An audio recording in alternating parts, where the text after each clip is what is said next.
Tag TV brings you daily news bulletin from India. Breaking news and views from India. You're watching South Asia NEWSLINE and have the top stories we are tracking for you on Monday, the 17th of February. Third batch of illegal Indian migrants residing in US lands in Amritsar. India-Bangladesh hold talks amid strained ties with Dhaka seeking SAARC revival. And Sri Lanka expects economy to grow at 5%, repay all debt, says President Dissanayake in first budget speech.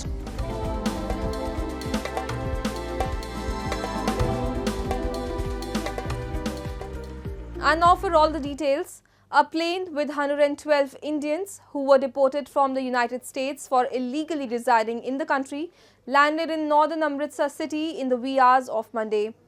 This marks the third such arrival in a span of 10 days as part of Donald Trump administration's crackdown on illegal immigrants. Of the total deportees, 31 are from Punjab, 44 from Haryana, 33 from Gujarat, 2 from Uttar Pradesh and 1 each from Himachal Pradesh and Uttarakhand. The families of some of them reached the airport to receive them. The deportees will be allowed to head to their homes after completion of all formalities, including immigration, verification and background checks. Arrangements have been made for the transportation of deportees to their destination. During the first round of deportation, the people were shackled and restrained throughout the flight, only to be freed upon arrival in India, a move that triggered a political storm in India and led to an uproar in both houses of parliament during the then ongoing budget session. Amid tensions and ties between New Delhi and Dhaka, Bangladesh interim foreign advisor Mohammad Tawheed Hussain held bilateral talks with Indian Foreign Minister S. Jaishankar on the sidelines of the Indian Ocean Conference in Oman. In a post on X, Jaishankar said his conversation with Tawheed focused on bilateral relations and BIMSTEC, a regional bloc of 7 countries including India and Bangladesh. While there was no mention of SAARC in the Indian Foreign Minister's post, Dhaka's state news agency BSS, citing a press release from Bangladesh Foreign Ministry, reported that the interim foreign advisor sought India's assistance in convening a SAARC standing committee meeting. The regional bloc, which includes both India and Pakistan along with Bangladesh, has been in limbo since 2016. The deadlock began after Indian Prime Minister Narendra Modi declined to attend the SAARC summit in Islamabad following the Uri terror attack. In response, other member nations also chose to stay away, leading to the summit's cancellation. Since assuming office, Bangladesh, along with Pakistan, has pushed for the revival of the regional bloc only to receive a cold shoulder from New Delhi.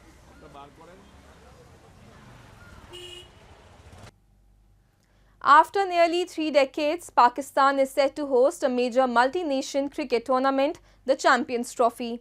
The South Asian country, which lost its hosting rights for the 2011 World Cup due to security concerns following a terror attack, now aims to restore confidence in its stability and re-establish itself as a tourism and investment destination. Excitement is mounting among Pakistani cricket fans as the country prepares to host its first major multinational cricket tournament in nearly 30 years. Cricket enthusiasts in Karachi and Lahore are thrilled to witness top international teams playing on home soil. With the hosting of the Champions Trophy, the Pakistani government hopes to erase concerns over instability and restore confidence in the country as a tourism and investment destination. The tournament will feature teams from New Zealand, England, Australia, Afghanistan, South Africa, Bangladesh and India. While all other teams have agreed to play in Pakistan, India has opted to play its matches in Dubai, including its high-stakes encounter against Pakistan. बड़ी खुशाइन बात है, मैं इस चीज़ को लेकर बड़ा खुश हूँ कि इंटरनेशनल क्रिकेट तो पहले भी हो चुकी है, लेकिन एक बहुत बड़ा टूर्नामेंट हमारे पास होने जा रहा है कि होपफुली कि इंशाल्लाह अल्लाह पाक इसको कामयाबी दे और बहुत अच्छे से होगा। शाहीन क्रिकेट के लिए बहुत अच्छा है, पाकिस्तान के लिए बहुत अच्छा है। काफ़ी एक्साइटेड है जी, आउट ऑफ कंट्री से भी लोग आ रहे हैं और एक बहुत अच्छा साइन है ये। बल्कि इंडिया को भी चाहिए कि पाकिस्तान को सपोर्ट करे, हमसाया ममालिक है उसको चाहिए कि पाकिस्तान में आके खेले। Pakistan's security situation has been a concern since the US war in neighboring Afghanistan began in 2001. However, international teams stopped touring entirely after the 2009 attack on the Sri Lankan cricket team's bus in Lahore. 6 players and officials were injured, leading to Pakistan losing its hosting rights for the 2011 Cricket World Cup.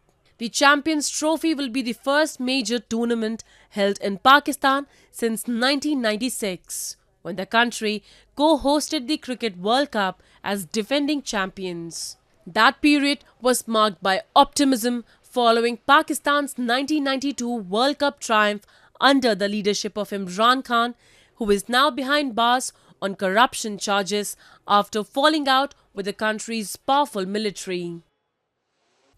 A Taliban delegation has arrived in Japan on what is the first visit by the group that rules Afghanistan. The delegation, consisting of foreign affairs, education, economy and health officials, arrived on Sunday for a week-long visit. The visit is a rarity for the Taliban, whose diplomatic trips have previously remained close to Afghanistan since regaining power in 2021.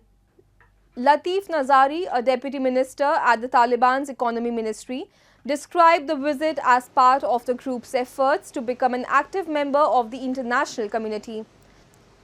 The Taliban's visit to Japan comes just days after ISIS claimed responsibility for a deadly suicide bombing outside a ministry, the latest in a series of attacks by a group. Japan's embassy condemned the attack, saying these attacks of terror must cease immediately. No country has formally recognized Taliban's regime in Afghanistan due to its restrictive policies on women.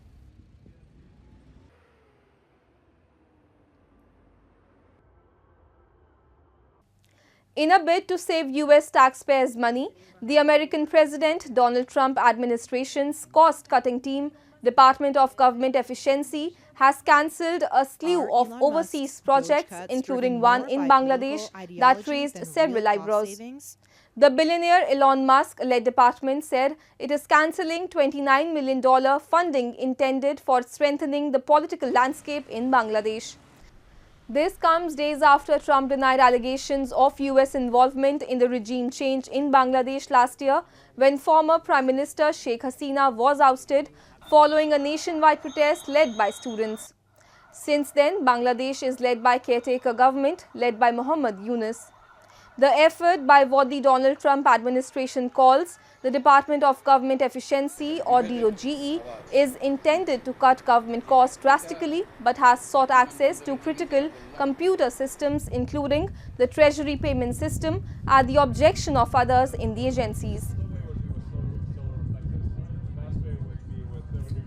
Sri Lanka will focus on transforming its economy and preparing to resume debt repayments from 2028, President Anurakumara Dissanayake said on Monday as he presented the first full budget since being elected to office in 2024. Dissanayake said that he expects the economy to grow at 5% in the medium term, with a commitment to maintaining low inflation and stable exchange rates.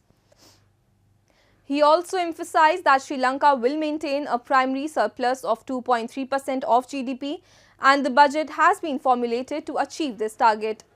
To promote exports, Sri Lanka will expand free trade agreements and prioritize investments that foster export growth. A new bankruptcy law will soon be presented to Parliament alongside new customs legislation aimed at enhancing trade. Additionally, 4% of GDP will be allocated to capital investment to support the development of local companies, he added.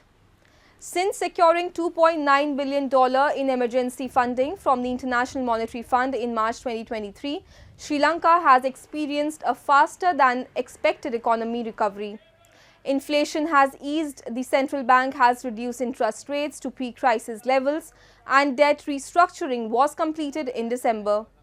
Meeting IMF targets is crucial for Sri Lanka to improve its credit rating after emerging from default. This would enable the country to regain access to international financial markets, facilitating borrowing and debt repayments from 2028 onwards.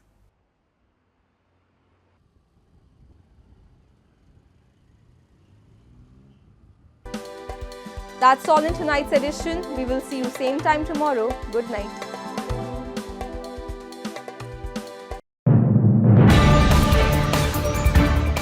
Tag TV brings you daily news bulletin from India. Breaking news and views from India.